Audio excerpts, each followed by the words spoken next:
수행을 하기 전에 몇 가지 기본 사항에 대해서 말씀드리겠습니다. 우리는 수행을 통해서 우리들의 삶의 질을 한층 풍요롭게 하는 게 목적입니다. 수행은 크게 마음 공간을 오염시키는 탐심, 진심, 치심과 같은 마음 오염원을 제거하는 것이 한 축이고, 다른 한편으로는 마음 공간에 있는 마음 근육, 흔히 사띠라고 하는 마음 근육의 탄력성을 강화시키는 것이 핵심입니다. 마음 공간을 오염시키는 탐진치, 삼독심을 제거하고 마음 근육인 사띠의 탄력성을 향상시키게 되면 그 힘으로 우리들이 가지고 있는 삶의 흔적, 과거의 경험들로부터 자유로워지고 우리가 세상을 바라보는 관점인 올바른 알을 얻게 돼서 올바른 삶을 살 수 있다라고 하는 게 이 수행을 창안한 부처님의 기본 생각이었습니다. 수행은 크게 보면 앉아서 하는 잔념이 있고 걸으면서 하는 행념이 있습니다. 그리고 생활 속에서 하는 생활념, 밥 먹으면서 하는 공양념, 또 누워서 하거나 잠을 자면서 하는 와념 등 다양한 행식이 있습니다. 그런 행식의 핵심 키워드는 알아차림하는 사띠, 마음 근육의 탄력성을 향상시키는 것입니다. 우리가 수행을 하기 전에 기본적으로 몇 가지 알아두어야 할 사항이 있습니다. 그것은 어떤 수행 기술을 사용할 건가 하는 것입니다. 흔히 수행법이라고 하죠. 해당 수행 기술은 그 기술 나름대로의 고유한 방식이 있고 또 특성이 있습니다. 오늘 여러분들과 함께 익힐 수행 기술은 BCE 531년 음력 4월 보름 인도 부다가야 보리수활에서 부처님이 최상의 깨달음을 정득할 때 사용한 수행 기술입니다. 흔히 불교 수행 이렇게 표현합니다만 불교 수행의 여러 형태 중에 부처님이 창안한 오리지널 수행 기술, 그것을 여러분들과 함께 익히게 될 겁니다. 수행 기술이 선택되고 나면 그 다음으로는 그 기술을 가르쳐주고 인도해줄 스승이 필요합니다. 가급적 경험이 풍부하고 수행의 단계가 높은 분에게 수행을 지도받는 것이 가장 올바른 길입니다. 그렇게만 될 수 있으면 최상이죠. 불교 교육 철학의 기본은 최고의 전문가가 초보자들에게 지도하자라는 것입니다. 최고의 전문가로부터서 기술을 배우게 되면 올바른 기술을 아주 쉽고 간단하게 배울 수가 있기 때문입니다. 그러지 않고 이제 갓 기술을 익힌 분들로부터 기술을 전수받다 보면 나름대로 장점도 있지만 장점보다 단점이 더 많이 드러날 수도 있습니다. 가르치는 분이나 배우는 분들이 함께 헤맬 수 있기 때문입니다. 그렇기 때문에 가급적 최고 단계의 수행을 성취한 스승으로부터 수행을 배우는 것이 가장 바람직한 길 중에 하나입니다. 수행을 할 적에는 무엇보다 장소 선택하는 것이 중요합니다. 전문가들이야 어디에서 해든 상관없지만 처음 수행을 하시는 분들은 주변 환경이 미치는 영향이 크기 때문입니다. 그래서 가급적 부처님은 처음 수행을 하시는 분들은 한가진 곳, 나무 밑에서 수행을 하라라고 권장하였습니다. 오늘날 우리식으로 표현을 하면 수행도량에서 도반들과 함께 스승을 모시고 수행을 지도받는 게 좋다라는 의미일 겁니다. 부처님 당시에는 정해진 수행처가 없고 주로 나무 밑에서 수행을 했기 때문에 그런 표현이 나왔던 것 같습니다. 간혹 어떤 분들은 좀 번잡한 시중에서 해도 되지 않나 하고 질문하는 분들이 계십니다. 얼마든지 할 수 있습니다. 그러나 전문가에게는 문제되지 않지만 처음 수행을 하시는 분들에게는 장소가 문제가 될 수 있습니다. 그렇기 때문에 가급적 한가진 곳 그리고 함께 수행하는 도반이 있고 눈 밝은 스승의 지도를 받을 수 있으면 최상이죠.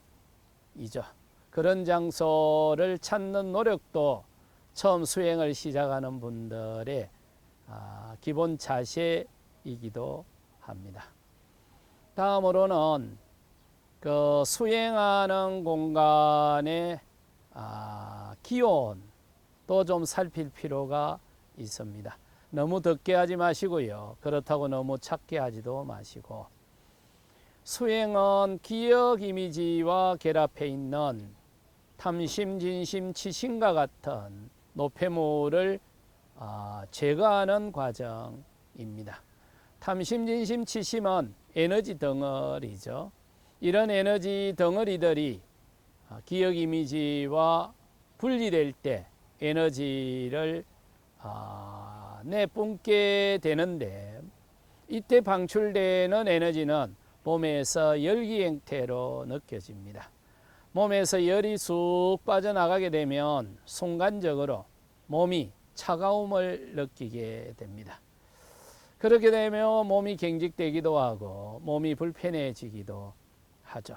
그렇기 때문에 아마 인도와 같은 더운 지방에서 이 삿대 수행이 대중성을 획득한 데도 한몫했지 않나 싶습니다. 한국처럼 겨울이나 가을에 기온이 좀 내려가는 지역에서는 수행처의 온도를 약간 올려놓고 하는 게 좋습니다. 약간 쾌적하면서 바닥이 냉기가 좀 가실만 하고 조금 따뜻하면 더 좋습니다. 그리고 수행하는 중에 음식이 문제가 되기도 합니다. 세속에 계시면서 일상생활을 하면서 한두 시간 수행하는 것은 문제될 것이 없습니다.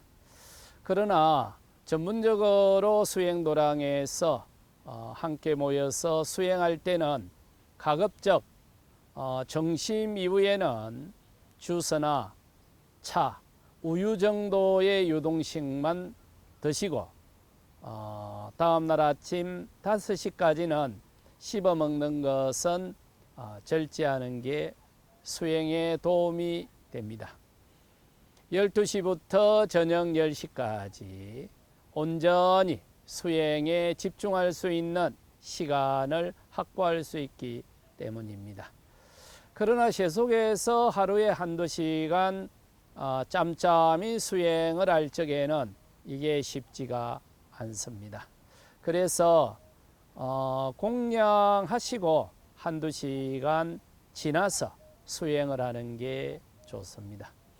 전문가들은 수행이 익숙해지신 분들은 공양을 하고 난 다음에 수행을 하면 수행이 아주 잘 됩니다. 그런데 익숙하지 않으신 분들은 공양을 하고 수행을 하면 알아차림보다 오히려 졸음에 빠질 확률이 더 많습니다. 이것은 아마 사띠 집중, 즉 삼매력의 수준에 따라서 영향을 미치지 않나 그렇게 짐작합니다. 가급적 공양하시고 한두 시간 지나서 수행하는 게 도움이 됩니다. 물론 한잔 하시고 수행하는 것은 좀 자제해 주시면 좋습니다. 그리고 수행은 눈만 감아버리면 그곳이 선방입니다. 그렇다고 해도 일반적으로 수행은 혼자 하기가 쉽지 않습니다. 그래서 함께 수행하는 도반들과 어울려 수행을 하게 되죠. 또 때로는 전문적인 수행 도량에서 다른 도반들과 수행을 하게 되죠. 그런데 사람이 모여 사는 데는 어디나 똑같습니다. 나에게 도움이 되는 도반이 있는가 하면 수행을 방해하는 도반도 항상 있게 마련입니다. 나에게 도움이 되는 도반이 있으면 함께 수행하시고 수행을 방해하는 도반이 있다면 대원수로 삼으시고 멀리하는 게 좋습니다. 또 우리가 이 수행은 어떤 의미에서는 둘의 방식을 취하고 있습니다. 내가 수행을 할 적에는 다른 분의 도움을 받으면서 수행을 하고 또 내가 수행을 마치고 난 다음에는 다른 사람이 수행을 할 수 있도록 도움을 줍니다. 흔히 후원자라고 하죠. 또는 전문적인 수행 도량은 사무실에서 이 기능을 대신하고 있습니다. 항상 조심해야 됩니다. 다른 사람의 수행을 도와줄 때는 혹시 내가 다른 사람의 수행을 방해하지 않는 것인지 살필 필요가 있습니다. 다음으로는 마음 자세입니다. 수행을 즐기면 좋죠. 그래서 저희들도 수행을 즐기라고 합니다. 그런데 수행을 즐기면 쫄딱 망합니다. 수행은 힘을 남겨놓고 하는 게 아닙니다. 마라톤 선수가 41km를 뛸 적에 페이스를 조절하면서 뛰죠.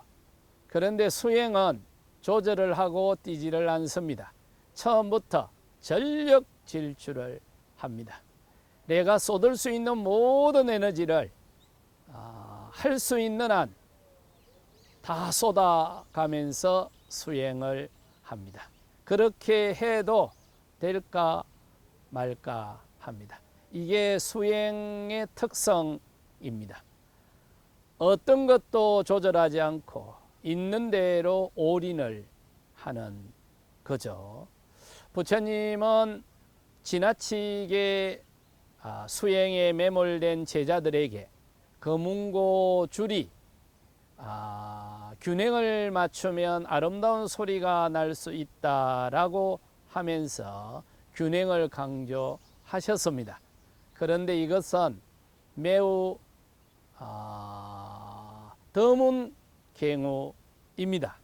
부처님은 제자들에게 항상 머리에 불이 붙은 듯이 그 불을 시급히 꺼야 하듯이 모든 것을 다해서 수행에 집중해라 하고 늘 강조하셨습니다. 그래서 수행은 힘을 남기고 가는 것이 아니라 처음부터 모든 힘을 쏟아가면서 밀고 나가는 것입니다. 어떤 의미에서는 우직한 사람들에게 더 적합한 행태이기도 합니다. 그렇다고 해도 모든 사람이 이렇게 할 수는 없습니다. 여러분들이 전문적으로 수행도량에 와서 아라한 도가를 이루고 부처를 이루기 위해서 수행을 할 때는 올인을 해서 수행에 전념해 주시고, 또 계속해서 한두 시간씩 짬짬이 수행을 할 때는 수행을 즐겨도 무방합니다.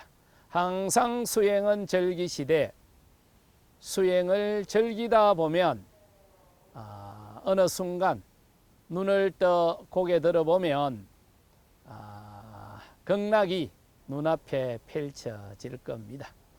그러나 만약 여러분이 부처를 이루고자 한다면 수행을 즐기면 쫄딱 망하게 됩니다. 그래서 혹시 최고 단계까지 수행을 완성시키고자 하는 분은 목숨을 걸고 하셔야 합니다. 그리고 수행을 하기 전에 몸의 자세도 좀 필요하죠.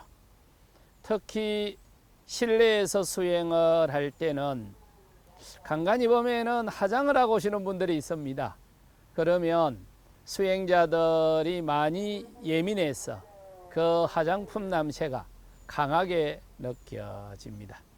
그렇기 때문에 수행을 할 때는 가급적 화장을 하지 않는 게 좋고, 스님이 무슨 말씀을 하셔도 저는 화장을 좀 해야 됩니다 하시는 분들은 냄새 안 나는 화장을 하면 좋습니다. 그리고 옷 색깔은 가급적 무채색이 좋습니다. 대부분의 수행도량에서는 화려하지 않는, 그렇지만 기능은 편리한 수행복들을 지정을 하고 제공을 해 줄 겁니다. 그러지 않고 하루에 조금씩 수행을 하시는 분들이 선실에 나와서 대중들과 함께 할 때는 가급적 원색 옷은 입지 마시고 무채색 옷을 입어주기를 권합니다. 다음으로는 간혹 겨울 같은 경우에 파카 같은 덧옷을 입을 때 그게 입고 벗고 할 적에 그 천의 특성에 따라서 소리가 좀 나는 게 있습니다. 아무리 조심을 해도 소리를 피해갈 수가 없습니다. 이럴 때는 가급적 선실 밖에서 벗고 들어오시거나 아니면 소리가 나지 않는 재질을 선택해 주는 게 좋습니다. 그리고 수행을 하다 보면 특히 부처님이 창안한 삿띠 수행을 하다 보면 이 삿띠가 깨어나게 되고 알아차림이 활성화되다 보면 몸에 조그마한 것을 걸쳐도 무겁게 느껴집니다. 그렇기 때문에 두껍거나 무거운 옷보다는 얇은 옷을 입는 게 좋습니다. 혹시 추위를 느끼게 되면 가벼운 솔 같은 걸 옆에 두고 추울 때 어깨나 무릎을 둘러주면 좋습니다. 그리고 이거는 불교도들에게만 해당되는 상황입니다.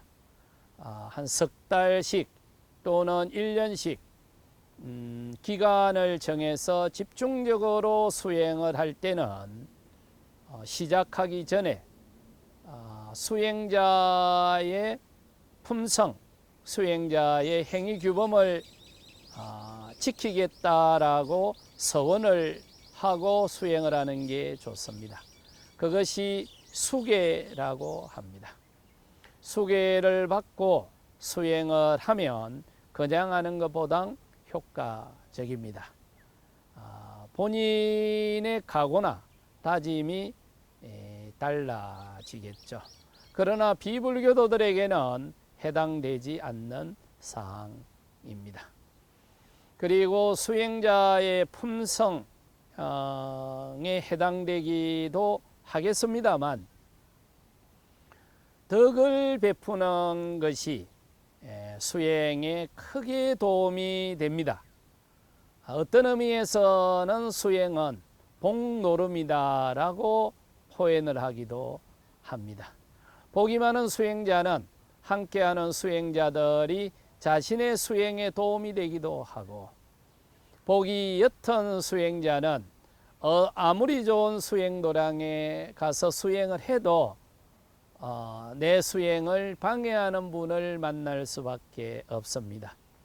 눈 맑은 스승을 만나는 것도 큰 복 중에 하나겠죠. 그렇기 때문에 수행자는 항상 수행을 할 적에 덕을 베풀고 공덕을 쌓는 것을 소홀히 해서는 안 됩니다. 수행처에서 전문적으로 수행하시는 분들은 가급적 돈을 좀 멀리하라고 하죠. 그렇지만 복을 지을 수 있거나 공덕을 쌓을 수 있는 방법은 도처에 널려 있습니다. 제 같은 경우는 늘 선실 청소를 하고 화장실 청소를 하고, 수행도량에 갈 적에 차를 좀 많이 가지고 갔습니다. 그래서 짧은 시간이지만 차를 달여서 선실 방 앞에 두면, 선실 앞에 두면 많은 수행자들이 목마를 때 차를 마시고 수행에 매진할 수 있도록 도와줬습니다. 수행을 하거나 아니면 또 세속에서 살 적에 요 보시 공덕의 기능이 뭐냐 하면 좋은 인연을 맺게 해주는 겁니다. 어떤 의미에서 부처님의 삶의 철학 중에 가장 중요한 하나가, 한 축이 바로 보시로서 어려움을 극복하자라는 것입니다. 계를 잘 지키면 다른 사람으로부터 비난받는 것을 면할 수 있다라고 하고, 계는 깨달음으로 가는 사다리와 같고, 계는 수행의 최고 지점까지 도달하는 방향키와 같다고 했습니다. 보시는 수행을 하는데 좋은 인연을 맺어주고 어려움을 제거해주는 기능을 한다라고 했습니다.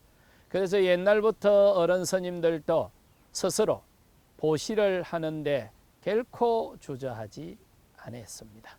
수행자들도 마찬가지입니다. 항상 계를 지키시고 그리고 보시를 하시고, 그렇게 그걸 통해서 수행이 한 걸음 한 걸음 나아갈 수 있기 때문입니다. 아무쪼록 부처님이 부처를 이룰 때 사용한 이 삿띠 수행, 특히 팔정도 수행 체계를 통해서 여러분들 또한 부처를 이루시고 아라하트 도가를 이루시고 자유롭고 행복하게 사시고, 이 수행을 설명한 저는 붓다빠라입니다. 행복하십시오.